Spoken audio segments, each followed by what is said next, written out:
اللہ یا نبی اللہ یا حبیب اللہ۔ جو حضرات صابرین کی فہرست میں اپنا نام لکھا لیتے ہیں، اللہ رب العزت ان کے لیے کامیابی مگر رحمتوں کے لیے دروازے کھول دیتا ہے، اور جو بے صبری کا مظاہرہ کرتے ہیں وہ نہ دنیاوی فلاح و بہبود پاتے ہیں اور نہ ہی آخرت میں کوئی حصہ ان کے ہاتھ آئے۔ سب ایمان کے حصص میں سے ایک حصہ ہے کہ مومنین پر صبر اور توکل جو ہے کیا ہے وہ لازم و ضروری ہے کہ ایمان والے یعنی مومنین صابرین ضرور ہوتے ہیں، اور جو صابرین رہتے ہیں اللہ تعالیٰ اپنے کلام کے لیے خوشخبری دیتا ہے کہ جو مسائل و اعلام پر صبر سے کام لیتے ہیں ان کے ساتھ اللہ تعالیٰ مزید آگے خوشخبریاں دیتا ہے۔ وَبَشِّرِ الصَّابِرِينَ الَّذِينَ إِذَا أَصَابَتْهُم مُّصِيبَةٌ قَالُوا إِنَّا لِلَّهِ وَإِنَّا إِلَيْهِ رَاجِعُونَ۔ جو لوگ صبر کرتے ہیں مسائل پر، آلام پر، تکلیف میں، رنج میں، درد میں، جو لوگ صبر کرتے ہیں ان کے لیے وَبَشِّرِ الصَّابِرِينَ الَّذِينَ إِذَا أَصَابَتْهُم مُّصِيبَةٌ، اے حبیب خوشخبری دے دو ان صابرین کو کہ جب انہیں کوئی مصیبت پہنچتی ہے، جب انہیں کوئی مصیبت پہنچتی ہے قالوا تو کہتے ہیں انا للہ، ہم اللہ ہی کے لیے، وَإِنَّا إِلَيْهِ رَاجِعُونَ، اور اسی کی طرف پلٹ کر کے جائیں گے۔ اسی بنیاد پر جب کوئی مصیبت آئے، حتیٰ کہ اگر کسی کا چراغ بھی بجھ جائے، اندھیرے میں چراغ بجھ جائے، اس وقت بھی انا للہ وَإِنَّا إِلَيْهِ رَاجِعُونَ پڑھنے کی چاہیے۔ تو کوئی بھی کیسی بھی مصیبت اگر آتی ہے تو اس آیت کریمہ کو گرد زبان کیجیے، انا للہ وَإِنَّا إِلَيْهِ رَاجِعُونَ، ہم اللہ ہی کے لیے ہیں اور اللہ ہی کی طرف پلٹیں، اسی کی طرف پلٹ کر کے جانا ہے۔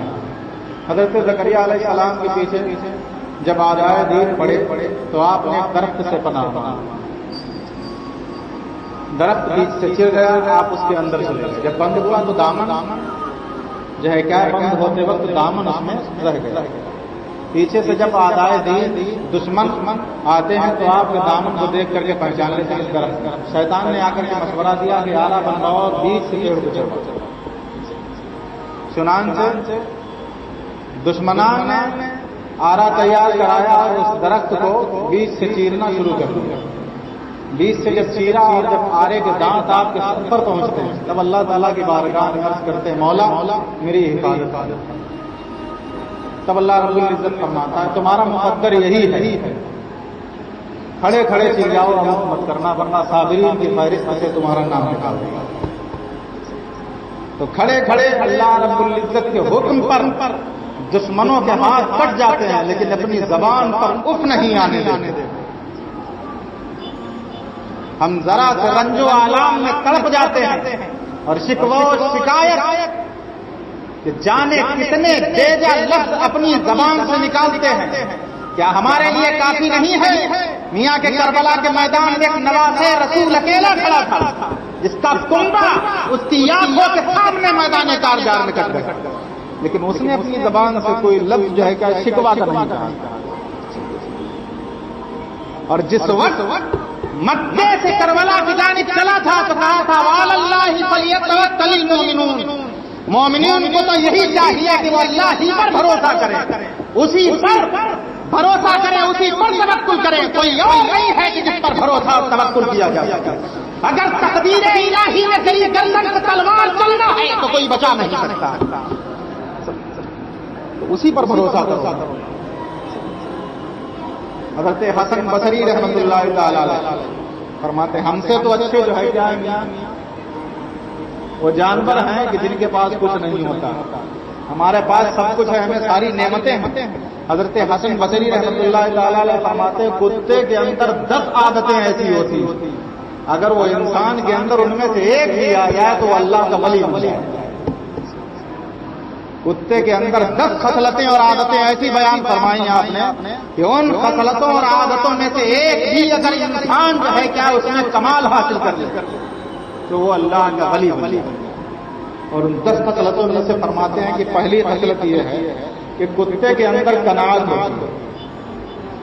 قناعت کا مطلب آتا ہے جتنا مل جائے اتنے پر راضی ہو جانا. آپ کے گھر پہ کتا ایک نوالا ڈال لو ایک نوالے پر راضی.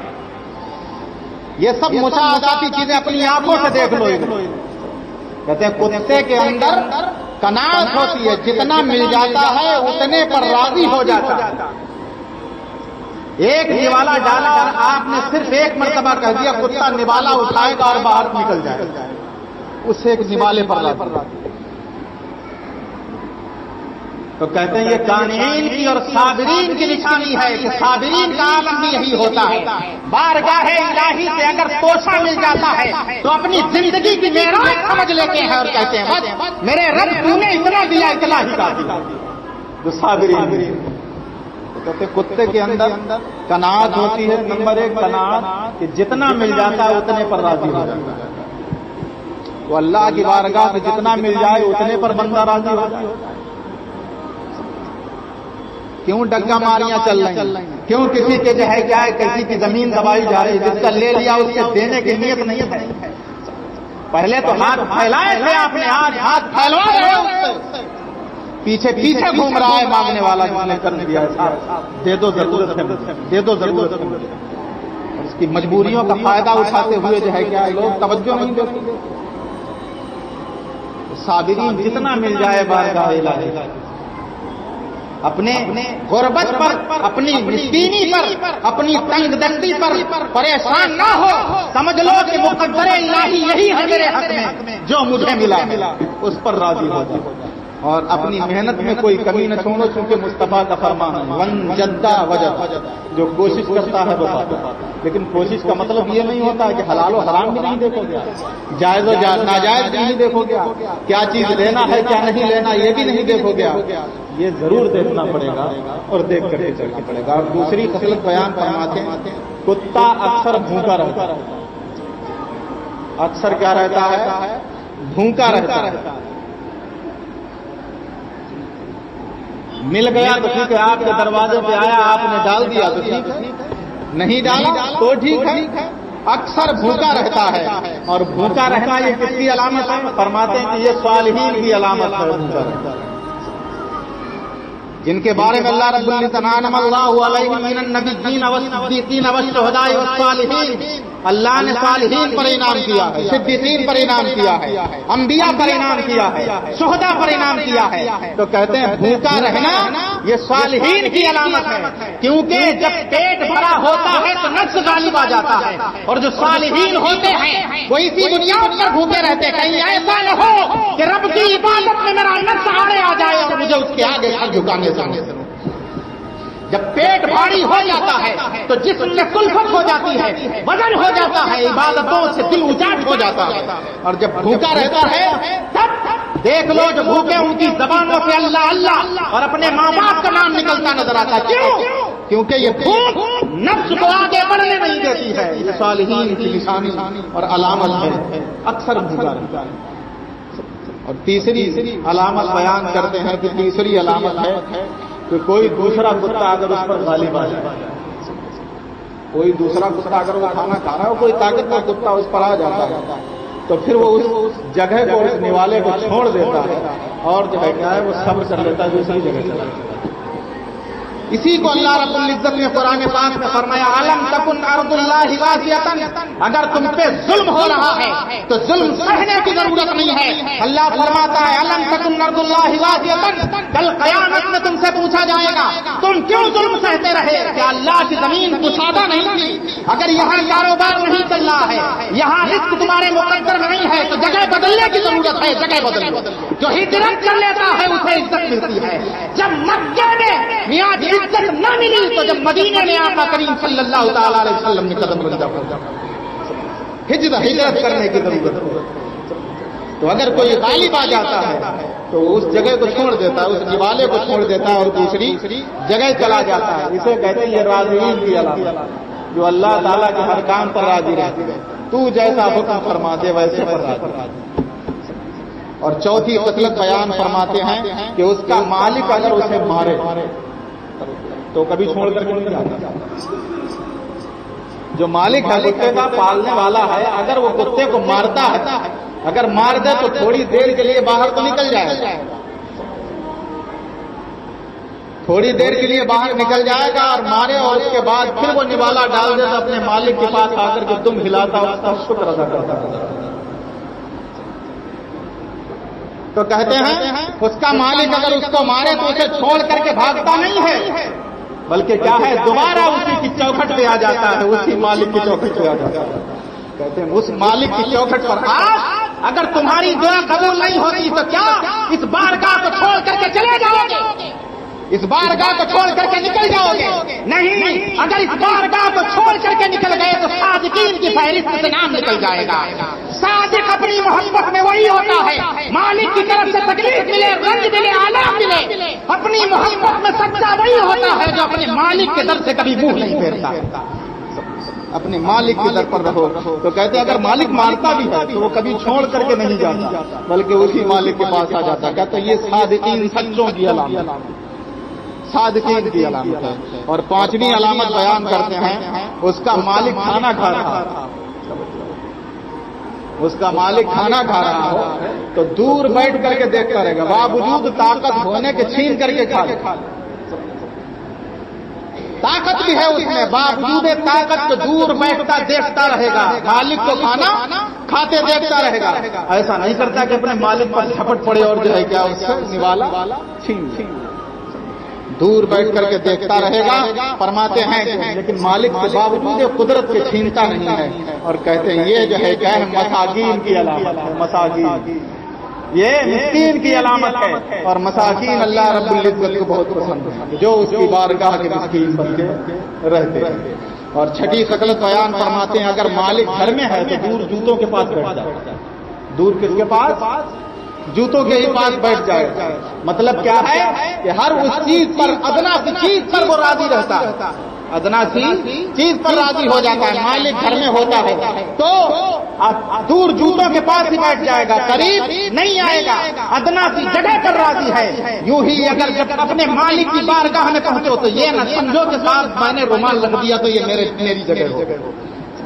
جہاں ادنا سی جگہ مل جائے وہی جگہ پا کر کے اور اپنے رب کی بارگاہ میں اپنا سجدہ شکر ادا کرتے نظر آؤ. تو کہتے ہیں ادنا سی جگہ پر راضی ہو جانا یہ متواضعین کی علامت، یہ متواضعین کی پہچان ہے. اور ساتویں علامت بیان کرتے ہیں، کہتے ہیں ساتویں علامت اگر مالک مارے تو تھوڑی دیر کے بعد پھر پلٹ جاتا ہے. مالک مارے تو پھر تھوڑی دیر کے بعد پلٹ آتا ہے، نہیں بھاگتا. کہتے ہیں یہ خاشعین کی علامت، جو ہر وقت خاشعین کہتے ہیں جھکنے والوں کو، جو اپنے رب کی بارگاہ میں، اپنے مالک کی بارگاہ میں ہر وقت جھکے رہے. خاشعین کی علامت ہے. اور آٹھویں علامت بیان کرتے ہیں کہ دنیا میں اس کا اپنا کوئی گھر نہیں. دنیا میں اس کا اپنا کوئی گھر نہیں. جو مالک کا گھر ہے وہی اس کا گھر ہے، جو مالک کا گھر ہے وہی اس کا گھر ہے، جو مالک کی چوکھٹ ہے وہی اس کی چوکھٹ ہے. اس کا اپنا کوئی گھر نہیں ہوتا. تو کہتے ہیں کہ جس کا دنیا میں کوئی گھر نہیں ہوتا وہ صرف اللہ کے حوالے ہوتے ہیں، انہیں متوکلین کہا جاتا ہے. وہ جو صرف اللہ پر بھروسہ رکھتے ہیں یہ متوکلین کی علامت ہے کہ وہ دنیا میں اپنا گھر بھی نہیں بنا. اسی لیے اولیاء کرام کی زندگی کو اٹھا کر کے دیکھ لو، بڑے بڑے راجاؤں کے بیٹے ہوئے اور بڑے بڑے امیروں کے بیٹے تھے، لیکن جو باغات ان کی ملکیت کے تھے، جب معرفت الہی ملتی ہے، جب اس کے در سے جامع وحدت اور جامع معرفت ملتا ہے تو وہ باغات فقیروں اور مسکینوں پر صدقہ کر کے راہ خدا میں نکل پڑتے، چھوڑ دیتے، اپنا گھر بھی نہیں بنا. اور جو زمین خدا ہے وہیں کہیں جھوپڑی ڈال کر کے بس اللہ ہو جو ہے مست.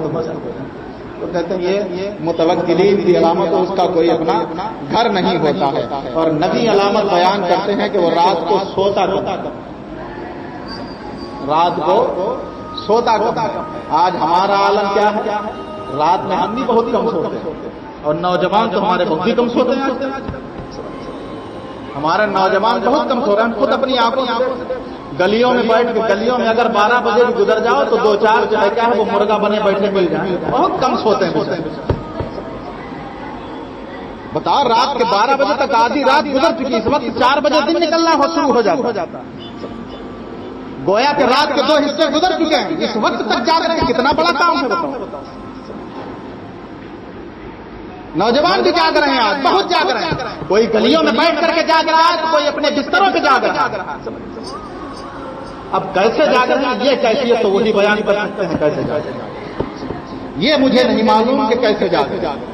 تو جاگنے کا مطلب کم سونے کا مطلب یہ نہیں ہے کہ آپ کم سوئیے اور گناہوں میں ملوث رہیے، کم سونے کا مطلب یہ ہے کہ جاگتے رہیے اور رب کا ذکر کرتے رہیے، اور اگر کرتے نہ رہو تو رب کا ذکر سنتے رہو۔ کم سونے کا مطلب تو یہ، اور آج کم سونے کا مطلب ہی نہیں، کم سوتے ہیں، وہ کم سوتے ہیں، دیر رات تک جاگتے ہیں، پھر صبح کو 11 بجے اٹھتے ہیں، صبح کو پھر 11 بجے اٹھتے ہیں، جس وقت رزق تقسیم کیا جاتا ہے، جس وقت رزق کے دروازے کھول دیے جاتے ہیں، مسلم نوجوان قوم اس وقت سو رہی ہوتی ہے پڑی اپنے اپنے گھروں پر، جس وقت رزق بانٹا جا رہا ہو، رب کی رحمتوں کے دروازے کھل رہے ہو، اس وقت ہماری آنکھیں بند ہوتی ہیں اور ہمارے پیر بھی پتہ نہیں کس روح کو پڑے ہوئے ہیں، اور ہم بے سر اور بستر پر پڑے ہوئے ہیں اور نیند کے کھراٹے اڑا رہے ہیں، اور اس کے بعد شکایت کرتے ہوں گے یہ تعویذ دے دو وہ تعویذ، مولوی صاحب لونڈا کہنے میں نہیں ہے صاحب ایک تعویذ دے دو، یہ کہنے میں آتا ہے، اعمال تو بگاڑ رکھے ہیں میاں، تعویذ سے کیا کرتے ہیں۔ محمد مصطفیٰ نے صحابہ کو کتنے تعویذ پہنائے، جو ان پر جو ہے کہ اپنی جان ہر لمحہ ہتھیلی پر رکھے، کتنے تعویذ پہنائے۔ حسن و حسین کے والدین نے ان کو کتنے تعویذ پہنائے۔ عبد القادر جیلانی کی تاریخ اٹھا کر کے دیکھ لو، ان کی والدہ نے کتنے تعویذ پہنائے۔ سیدنا خواجہ حسن سجری المعروف کی غریب نواز کی تاریخ اٹھا کر کے دیکھ لو، کتنے تعویذ پہنے تھے جو اپنے والدین اور اپنے شیخ اور اپنے پیر کے فرما بردار بنا۔ آج دنیا کہاں جا رہی ہے، عمل سے بالکل دور ہے، اور اس کے بعد تعویذ اور دعا، اور جو ہے کہ اپنے ماں باپ سے دعائیں نہ لے کر کے ہم مولویوں کے پاس چلے، مولوی صاحب دعا کر دو، ارے ماں باپ کی بد دعا لے رہا، میری دعا کیا قبول ہو جائے؟ ماں باپ کی دعا لے، اس کے بعد کسی اللہ والے سے دعا لے، ایک دعا قبول ہوتی ہے یا نہیں قبول؟ مولوی کیا کر لے گا جب ماں باپ کی بد دعائیں لے کر گھوم رہے ہو، ماں باپ کو ستاتے گھوم رہے ہو، تو مولوی کچھ نہیں کر سکتا۔ اور کہتے ہیں رات کو سوتا، نبی خصلت جو ہے کیا ہے وہ یہ ہے کہ وہ رات کو سوتا کرتا، تو کہتے ہیں یہ محبین کی علامت ہے، جو اپنے محب سے محبت کرتے ہیں، اپنے جو ہے کیا محبوب سے محبت کرتے ہیں، اپنے رب سے محبت کرتے ہیں، وہ راتوں کو کم سوتے ہیں، راتوں کو اللہ کا ذکر کرتے ہیں، اس کی یاد تنہائی میں ذکر کرتے ہیں جب کوئی نہیں، اور وہی ذکر اصل ذکر ہے کہ جب تمہیں کوئی نہ ہو، تم ہو اور تمہاری تنہائی ہو اور اللہ رب العزت کا ذکر و مذاکرہ ہو، وہی ذکر ہے۔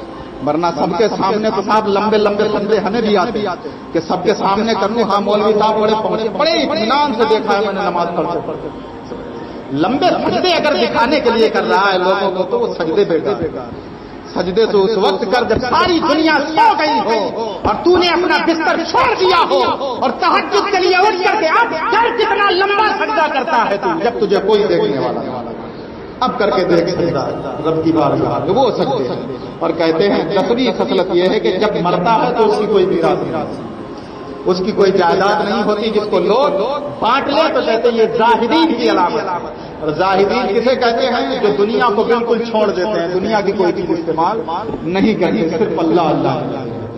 استغفر اللہ ربی